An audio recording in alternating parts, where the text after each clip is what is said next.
ktorá vznikla vlastne na troskách bývalej zóny a chlapci vznikli pred 2 rokmi, nie? Chlapci vznikli pred 2 rokmi a v podstate majú za sebou prvú LP platňu. Čo by si mi ku nej mohol povedať? Whisky? Ozaj toto je whisky v tom obleku s tou kravatou. That's me. Ty by si mi čo povedal v tej novej platni? A nevieš, prečo ho volajú whisky? Je to dobré.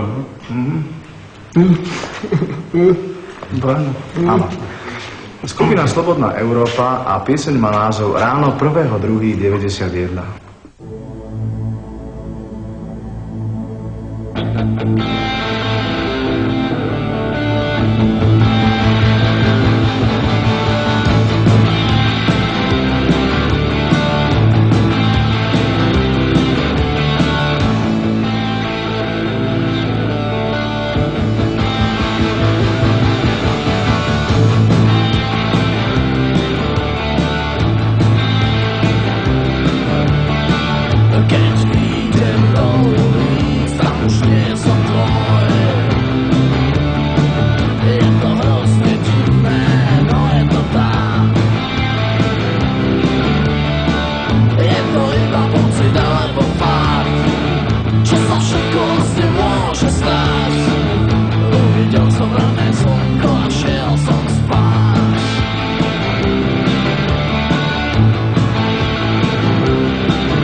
Kožu vniká chlad.